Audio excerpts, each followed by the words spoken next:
How to make money from gossip. 7 financial tips for gist lovers. Ever thought gossiping could boost your finances? Embrace your love for chatter and transform it into lucrative opportunities. Reflect on your passion for talking.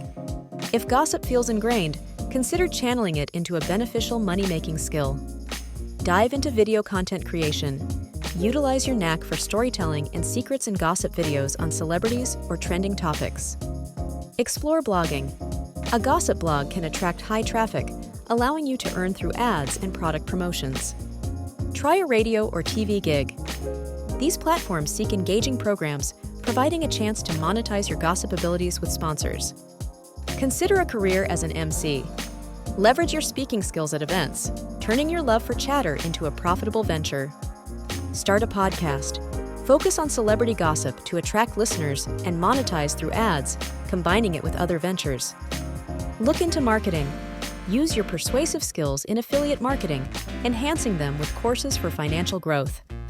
A police informant, also known as a confidential informant, CI, is a public member or a civilian who secretly works for the police to render vital information for criminal investigation. Informants don't necessarily need qualifications, but you can make money from it. You can begin by simply contacting a local police or federal security agency and making known your willingness to offer secret criminal reports, like money laundering, and helping them in investigations. While all the options above are great, not that becoming an informant places your safety at risks. However, it is good to optimize your skill as a gossiper or a gist lover in a way that boosts your personal finance.